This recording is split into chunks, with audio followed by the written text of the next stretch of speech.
John Colo with GrowingYourGreens.com. Today we have another exciting episode for you. We're here on a field trip to Los Angeles, California. We're here at like 58th Street here in Los Angeles, and this is where the St. John's Well Child and Family Center is. And the reason for this episode is they've done something cool, actually them, along with other community groups in the area. They basically transformed this block here, and they're growing in the parkways. So the parkways is an area between the sidewalk and the street that has that little patch of grass, right?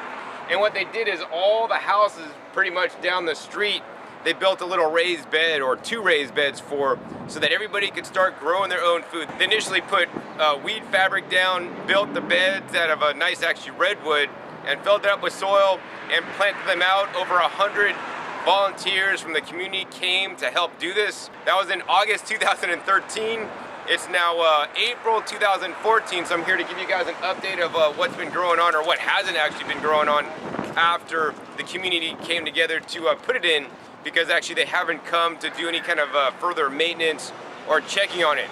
And that's what I'm seeing here, and that's what I'm going to share with you guys. Now, what I think is really cool about this project is that, you know, they're getting the neighborhood to start growing their own food and be responsible for some of their own, you know, food that they eat. Now, whether the people that live here took you know, some initiative to manage and take care of the garden is a whole nother matter. One of the coolest things about this project is that the St. John's Well Child and Family Center is a low-cost clinic that's in this area that, you know, understands that, you know, eating a healthy diet is part of health. You know, we don't need Obamacare, we need preventative health care, which is just simply eating more fruits and vegetables and making them available to people. So they took a step forward by putting in gardens in all the yards here so that it'll allow people to do just that. And also, more importantly, they use this as a, you know, teaching tool to educate the people coming into the clinic about eating healthier. So anyways, let's head down the block and share more with you about this project and about some of the things currently growing here in Los Angeles. So as you guys can see, I'm standing on the sidewalk, and this is the sidewalk going all the way down. Everybody's got their little house there, and then this is the center area with the parkways. Now, one of the crazy things is that previous to like August 2013, it was actually illegal, and the city would cite you for growing food in your little parkway area, which is absolutely insane. So since they've suspended that law, and they're probably going to change it out so that people can actually start growing their food in the parkway, and you guys can see like all the raised beds down the parkway, and this is really cool. You know, I think everybody should be growing their food, and if they don't want to do it, maybe the city might come in, or an organization could come in and take care of the gardens here. And while I do think it's a good idea, I also think, you know, there needs to be some responsibility taken to keep it looking nice. So this first example, it looks really cool. They got like mustard going to flower, and some Swiss chard, and some amaranth growing. But some of the other ones, you know, are just not well maintained. So I want to show you one that's maybe maintained interestingly, and then also a really good example of one actually being maintained to the max. All right, so now I want to show you guys actually what happens when some of the residents here maybe not super taking care of the gardens that got put in for them. As you guys can see, a abandoned couch here, and here's just a bed here that looks like it's just not really well managed. As you guys can see, there's a lot of different weeds coming up around the bed, and inside the bed we got some garbage and some lettuce that failed to thrive, probably because it got too stressed out. Some arugula that's actually bolting, that really never even put on any leaves. Of course, the collard greens are fairly resilient, and actually they're still even producing. And we got a lot of this crazy grass stuff coming up and growing actually out of it as a weed, because it's all around anywhere, all around here also.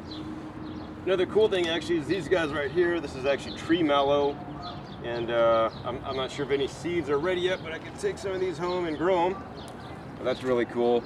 But, you know, just because all these got installed doesn't mean everybody here wants to even grow their food or pay attention to growing their food, because they may not understand how important that, you know, you are what you eat. I mean, this is a common saying that many people don't really understand, and that, you know, I believe some of the food that they could be growing out of their front yard is some of the best stuff that money literally can't buy. I mean, there are local grocery stores just across the street where you could buy produce, so what's the value in growing your own when you gotta come out and water every day, or, you know, take care of it a little bit? So it's kind of sad, I think, that many people here are not choosing to utilize these beds that were installed for them. I'm sure a lot of you guys out there would love to have somebody come in and put in raised beds in your garden, but you guys are in the gardening, see, and the standard person, it's quite unfortunate, is not quite into gardening. Next, what I want to do is share with you guys a really cool bed that actually is being maintained and is actually growing a fair bit of food for the residents. So here's a nice example of what you could grow in literally a 2-foot by 4-foot bed, and they could have probably maxed this out more, but they got some beautiful curly kale, some really colorful Swiss chard, and a bunch of more kale here in the back. And I mean, it really isn't too hard to take care of your plants. You just got to plant them and maybe come out once a week, give them some water, and they're going to flourish for you. So, you know, everybody has a choice to make if they want to, you know, be able to grow some of their own and eat fresh picked stuff, or, you know, go to the grocery store down the street to get their food. Unfortunately, you know, most people don't want to take the responsibility to grow some of their own food, which is really easy. And if you don't want to do that, I always encourage everybody to eat a diet rich in fruits and vegetables. In this area specifically, 70% of the people that live in this area are either overweight or obese, and just as a standard statistic, in America, 66% of Americans are overweight or obese. And about 11% of the people in this area eat their recommended servings of fruits and vegetables a day, and hopefully by growing some of their own stuff, they could actually harvest and eat healthier because of it. So overall, I think this project was definitely good. I think that they should probably come in and you know, plant things that are going to do well with little or no maintenance, so there's not empty boxes, people decorating them with you know, plastic flowers and the such. Something like aloe vera, you know, like a good edible aloe vera, whether it's the non-bitter skin variety or a medicinal aloe to grow, that would do great with probably just the rainfall, so that people wouldn't have to remember to water. Other things such as mallow. Mallow, you know, is growing here as a weed down below, or dandelions would grow well just on its own without even being watered, because I see that's kind of what's happening here. A lot of people are just not managing, not taking care of it, not taking the time to maybe just dump a couple cups of water out here, you know, a couple times a week. But overall, I like this project. I think every city, every town, every, you know, country in the world should encourage and help people grow some gardens. And more importantly, it's about the education to let people know why this stuff is so valuable, how to grow it, and also how to use and how to eat it in their cuisine. And, you know, that's the role I fulfill. You know, I'm doing my part to help the whole, you know, health food and real food movements to eat healthier and to be able to enable people to grow their own food, because I have learned firsthand that it really is that important. I believe everybody should start growing their own food today.